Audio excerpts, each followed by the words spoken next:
Well, hello, my paranormal peeps, and welcome back to another Deep Woods Paranormal podcast. My name is Matt Harvey.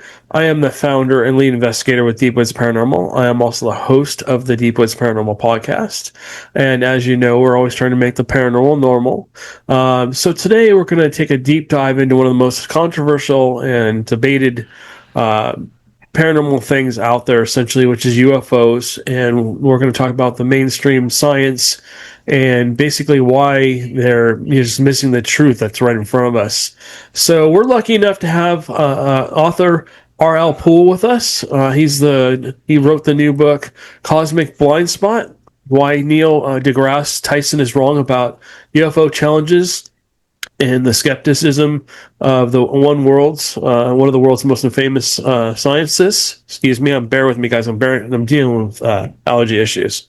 So he's going to explore why so many experts dismiss UFOs and why the evidence is being overlooked and what it all means for humanity and our place in the cosmos. And with that, let's bring him on. RL, would you come on and kind of tell us what got you started into this field and what got you into the paranormal? Absolutely. And thank you so much for that kind introduction and for having me on your podcast. It's a pleasure.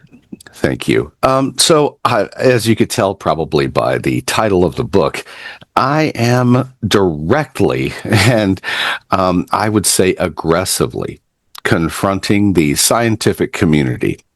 Awesome. And it is my desire to hold them accountable for what I believe is irresponsibly dismissing a phenomenon which is, I think, almost beyond contestation at this point. And it is one of the major factors which is enabling the denial of what I consider to be pseudo-skeptics. And so the thing that actually prompted the book was that I am an abduction experiencer, a lifelong abduction experiencer. And it began for me around the age of 6 years old and began to be really ramped up from about 2006 until a couple of years ago. Wow. And so during this time, I've had so many experiences, waking, conscious, real physical experiences with a species that we call the Greys. Okay.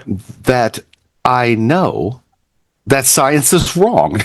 I know myself Right. because I experienced it. Right. So I decided to kind of back engineer what was going wrong, because for me, it wasn't a matter of knowing that it's true. I've experienced it many times. So I wanted to look at science and say, I know what is preventing them from being able to recognize or acknowledge this, we say phenomenon, but it's reality. Right. And you said something right there at the beginning that let me know I felt like I was in the right place, because you said making the paranormal normal. Right. And that's exactly right, that we are trying to let's take the spooky away. I know that people love mysteries. I love mysteries too. But there is no paranormal. There is only normal that we cannot explain or do not yet understand. There is no supernatural. If it exists, it is natural. The super is just beyond our understanding. And so I began to take a very serious look at what science was saying about this phenomenon. And one of the most vocal, and I might say unprofessional, dismissers of this phenomenon is the very popular, world-famous Neil deGrasse Tyson. And what I began to notice is that he wasn't being scientific. To dismiss the phenomenon means you must be unscientific to do it. And that's what this book reveals, that this person who is worldwide acclaimed, went to Harvard, graduated from Columbia with a PhD, a sarcastic bearded guy covered in tattoos, just absolutely took him to school on science, because I realized that he was saying things that not only are not scientific, but highly misrepresentative of science. And the only genre in which he does this just happens to be the subject of UFOs, aliens, and alien abductions. Crazy. It's almost like they're being spoon-fed this information, and this is what you need to say, almost like they're a pawn. They're just like trying to keep you from actually understanding the truth. They don't want that out there. And I've had tons of experiences. I've never been abducted. I've seen some strange things in the sky. I mean, we've dealt with cattle mutilations here, and we got completely shut down. FBI came through and, Right. No, right. You can't talk about that. And then that, basically just ruined everything. We had 6 or 7 witnesses that, witnesses stuff. I mean, I had friends that were told to be quiet. Yeah. And so, believe me, I've received my own fair share of warnings. I'm sure. Even consequences. Right. I don't care. Because the fact that they want to try this hard to cover things up tells you how important it is for you to know. Right. And so, and I think that you said something very right there, that it's almost as though they're being told what to say. It's almost as though someone is being given attention and fame and talk shows, and all they have to do is repeat these talking points over and over and over again. And it really works. It really works, because I hear people quoting him all the time, thinking they understand science when they really don't. And I'll give you a free example, okay? Okay. One of the things, this is his big lead-in to people who say that these things exist. He says, extraordinary claims require extraordinary evidence. Oh, that's so poetic, isn't it? It's very catchy. Right. Yeah, it is. Extraordinary claims require extraordinary evidence, bro. Oh, really?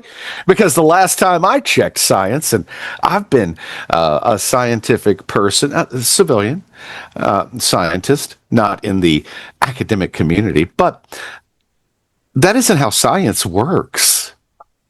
There are no extraordinary claims in science. There are only claims. You see, extraordinary is a subjective value placement that we place over something, and in science we don't do that. Right. There is no extraordinary evidence. There's only evidence or a lack of evidence. Right? Correct. So he is training people to think unscientifically in order to participate in the psychological and intellectual denial of what is happening right in front of them. Exactly.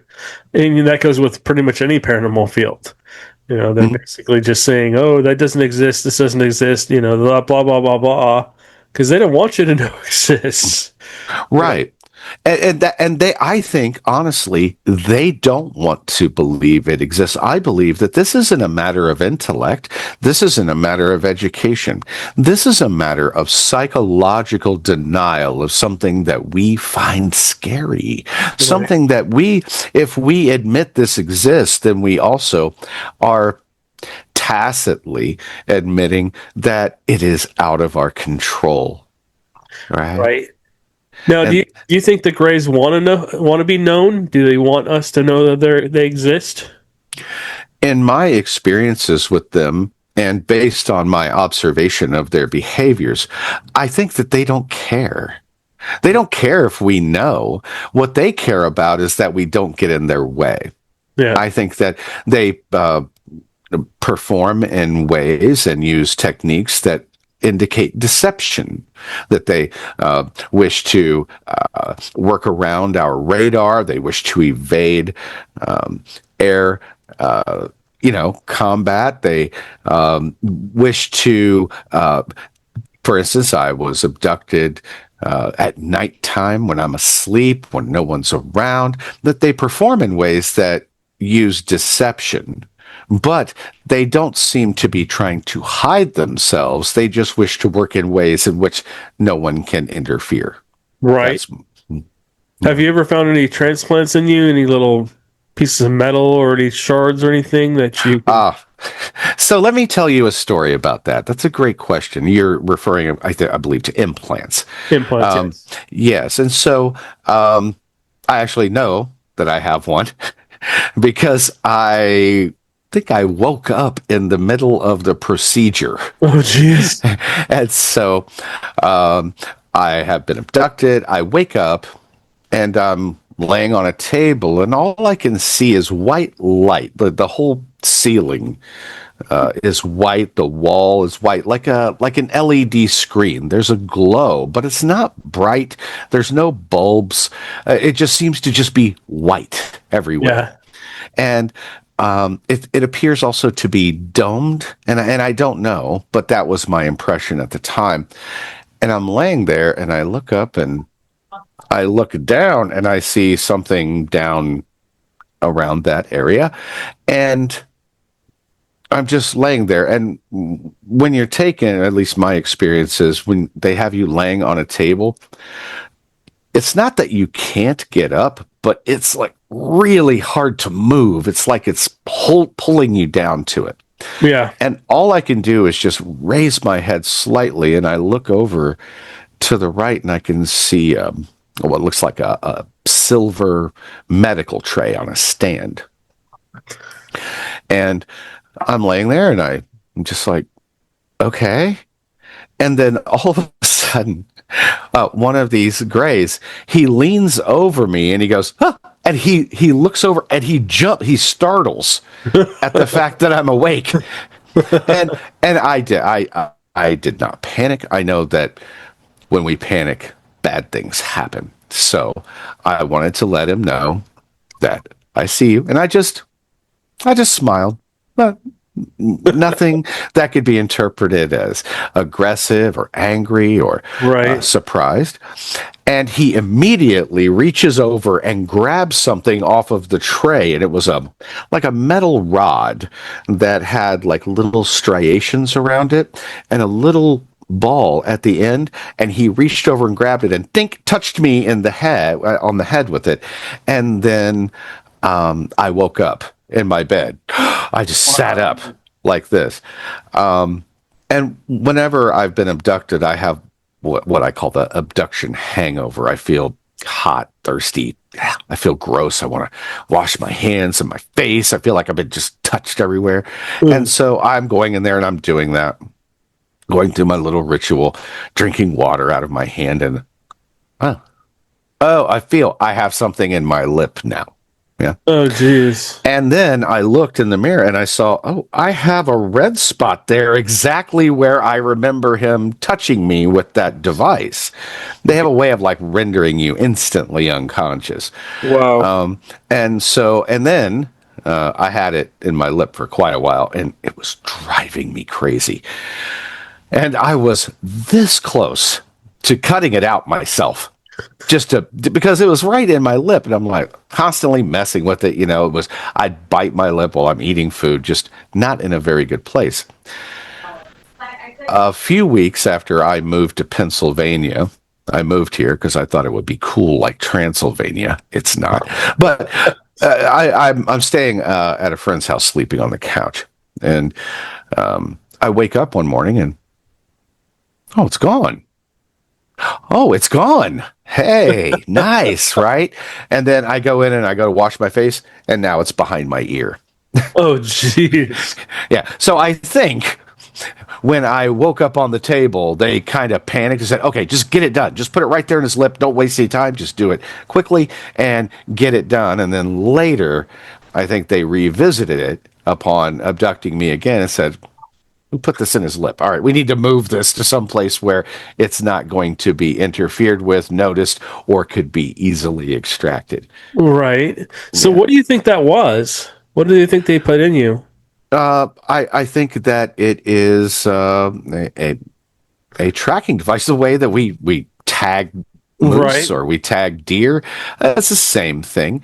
It is marking me as property. Oh, Yeah. wow. You see, because I've noticed that these grays, and from what I understand, other species, they behave in certain ways, the way like a rancher would brand cattle. Well, that's the same thing. That this is, it means taken, spoken for hours. Yeah. Wow. Yeah. So that's my impression of it. Right. And do you think there's other alien species out there or just the Greys? Oh, no, they told me there are. Um, During a waking experience, a male gray actually got me off of the table and asked me to follow him and walked me around the ship and explained some things to me that might be very difficult for people to hear. But um, one of the things that he said, and it was strange, he was starting to walk and then he stopped, almost as though, like he thought of it all of a sudden. And he turned around and they speak to you in your head Right. telepathically. But it's weird because when they speak to you in your head, it's in your voice. So for a second, you feel like you're going mad because it's your voice talking to you in your head, but they're not your words. They're not your thoughts. It's a very strange feeling at first. And so he turns around and he looks at me and he says, I want you to know that there are several species which interact with your planet and they don't all like you. Wow. Yes. And he went on to explain that the reason they don't like us is because we are modified. We have been artificially tweaked and spliced, and we are not a naturally evolved species. We have been artificially evolved. And because of this, some of these other highly advanced and evolved species believe us to be an abomination, a chimera, a Frankenstein species, that they've had to work very hard to climb to the top of the evolutionary ladder, and they resent a species that has been artificially elevated. Well, do you think they made us or was it just something else? So this is the other thing he said to me in the same conversation he said, mankind will never be able to resolve the creation versus evolution debate because they're both correct. And we are, according to this gray, we are partially evolved primates, but then they saw us and they they selectively changed our DNA to create an evolution to a higher species. Then, later, about 15,000 years ago in our past, he told me they actually spliced some of their DNA into ours. And this is represented by certain things: extremely pale skin, blue eyes, allergies. Yeah. And that, no, he said that. I said, well, how do I know that? How does that manifest itself? And he just looked at me and he said, allergies. I said, allergies? And he said, have you ever seen a squirrel allergic to a tree? No. Okay. So your species is created on Earth, evolved on Earth, thousands of years on Earth. You're allergic to Earth? You see, this is their genes being represented in some way because it is not that gene's natural environment. So it is trying to deal with this foreign or alien environment to those particular genetics. That makes a lot of sense. Yeah. Yeah. And so all of this was centered around explaining to me why that they're doing this. And what he explained to me is that their species is so the way he started the whole conversation, the first thing I ever remember a gray saying to me was when he got me off the table. I followed him out of a door. And when we got out of the door, he turned around and he looked at me and he asked me a question. He didn't make a statement. He asked a question. And he said, "What do you do when evolution stops being your friend?" Oh, that's a good question. You enhance it. You modify it some way. So my response at the time was, "But evolution is our friend." And he said, "Not always. Not always." And he led me to this bench, which is a metallic bench, and had some kind of red lights, which strangely looked like predator symbols, but they appeared to be like numbers or something of a monitoring station. And sitting on the bench there was a cylinder, a tall, round cylinder with this yellowish, greenish, very transparent fluid. And inside was a small gray fetus. And its umbilical was attached to the top, the lid of this canister. And then these little pipes came out and went into the bench. And he said, "This is how we have to gestate our young, because as we have evolved, our brains have gone on a runaway train of evolution. And as the brain gets larger, the body gets smaller. As the brain is getting stronger, the body is becoming weaker." And so what he explained is that they are evolving out of existence. That's how old and ancient their species are, that they're evolving out of existence. He said that the females are too small to carry young to term or to survive giving live birth, that the males are often born either sterile or in some cases without genitalia whatsoever. And so what they have done is they have modified us to hybridize with, and they want to combine our big, tough bodies, our big, strong immune systems, and they want to combine that with their best traits and create a new species which will continue the line. Wow. That's amazing. I have to say, that conversation changed my thinking on everything, because the whole idea that evolution would not ever be our friend, that just I could never imagine that concept, because I guess we're so low on the evolutionary scale. It was like there is no limit to evolution, but that is what he really demonstrated to me, was that even evolution has limits, right? And that they have reached theirs. Well, if you think about it, if we started out as apes, we kind of became smaller, bigger, and stronger. I mean, smarter, and our brains probably got bigger, if you will, and our bodies have definitely gotten smaller. If you're looking at it that way, I mean, maybe some of us could give them a run for their money. Yeah, exactly. I mean, look at how far we've come. If we did start from an ape. And, I research Bigfoot and stuff like that. So it kind of makes me wonder. I've heard that Bigfoots get abducted every once in a while by UFOs. And if I follow the hot spots around the country, it's really interesting to go back and pinpoint ghosts, Bigfoots, and UFOs. They're all hauntings are all kind of in the same area of the country. And it's like there's a whole lot of pins dropped at the same locations. It's interesting. But I'm just thinking that maybe they're trying to do something with Bigfoot as well, to maybe that's where we started, kind of like a Bigfoot-like creature.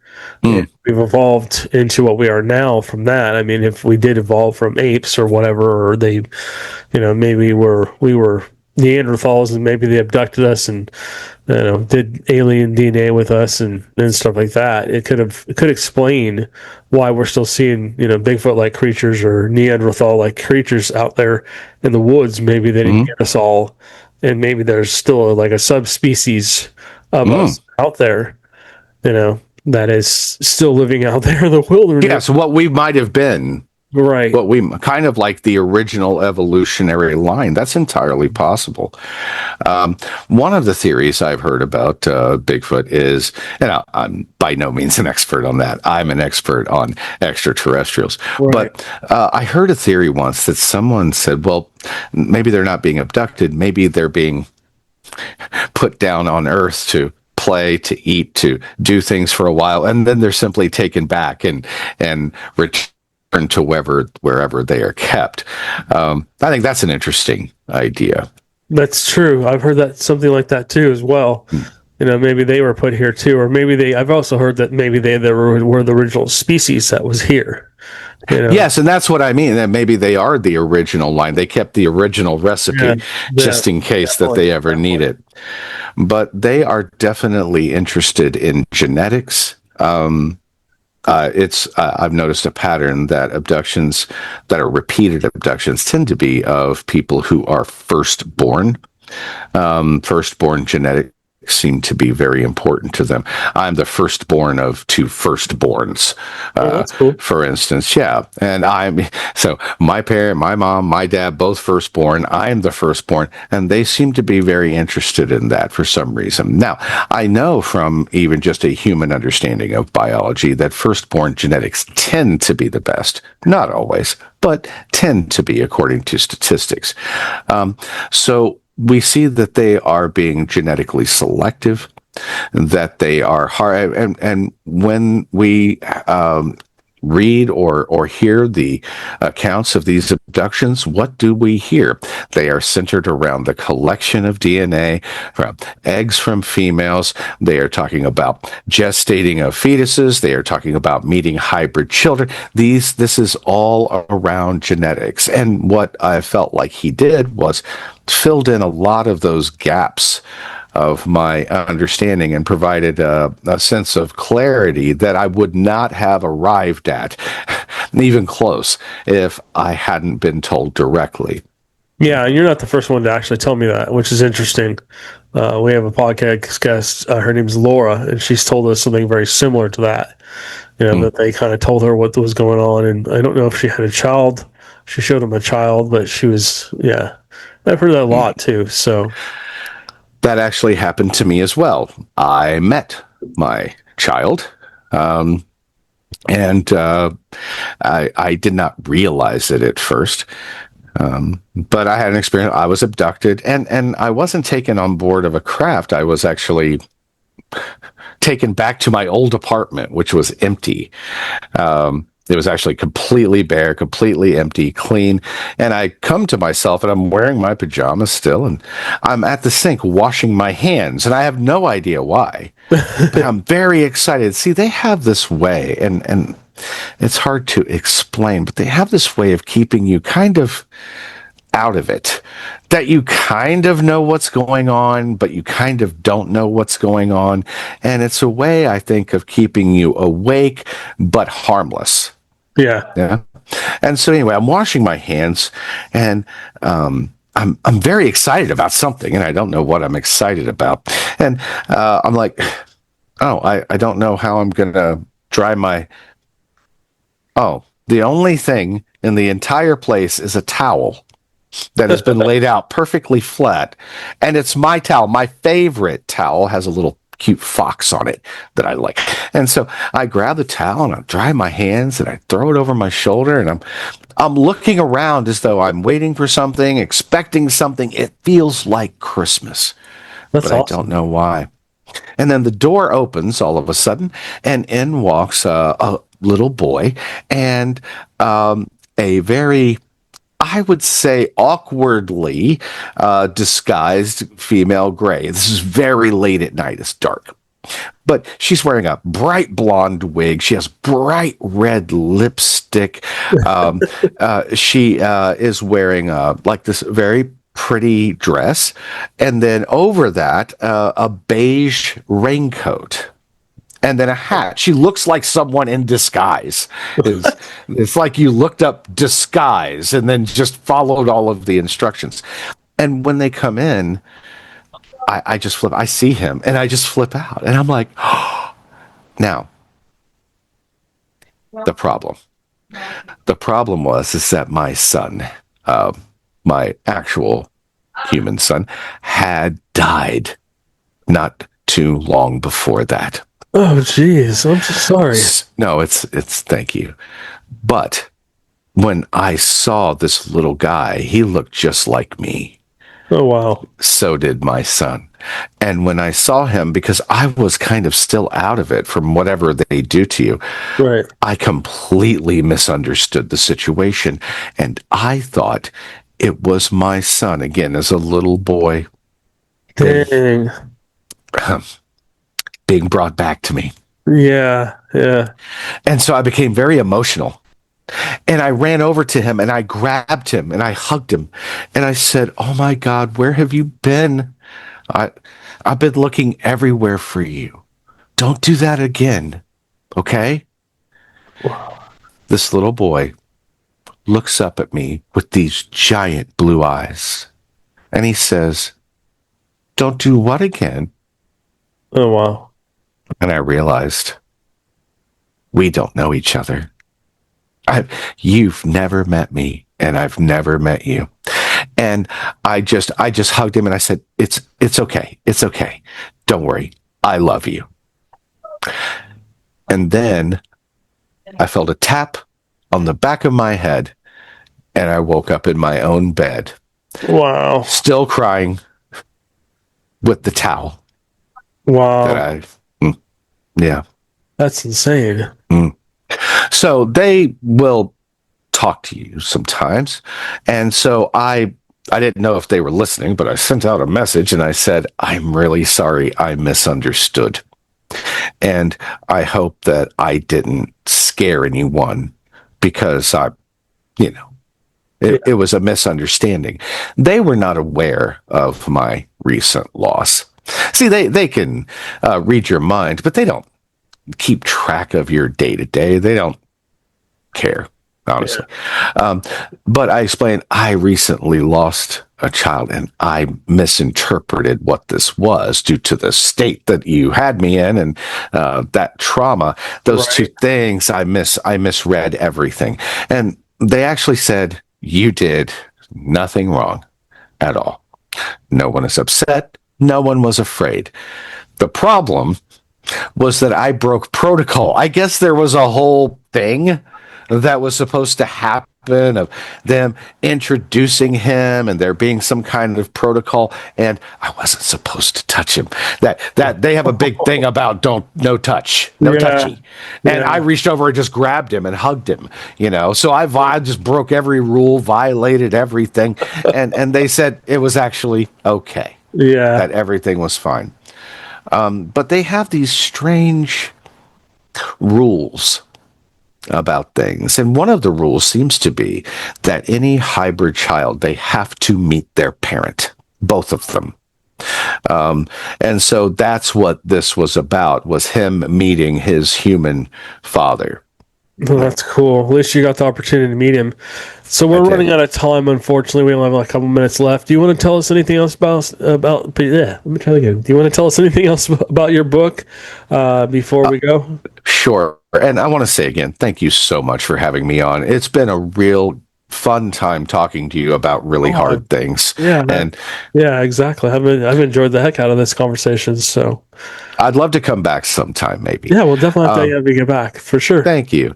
The book is called Cosmic Blindspot, Why Neil deGrasse Tyson is Wrong About UFOs. And it's available on Amazon, and it premiered as the #1 new release in cosmology. So I would encourage people to pick up the book. I have it in every single format. I have it very reasonably priced, and this is not about, I have books about my abductions, but this is about the science, the reason, and the methods that scientists are using to lie to us, to keep us in the dark, and to keep us unprepared. And that is my issue with this, that when people feel that there's nothing out there, they will keep their guard down. They may become susceptible to abductions like I have, and we have to stop this cycle of denial when the facts tell us the exact opposite. Very interesting. And we will have his information linked below to his book, so you guys can go check that out and maybe order one. I would highly recommend it. He's a very interesting guy. We've talked to a lot of different people that have been abducted, and it's always interesting to hear the stories and how similar they are and stuff like that. So thank you so much for coming on. We really appreciate it, and we will catch you guys on the next one.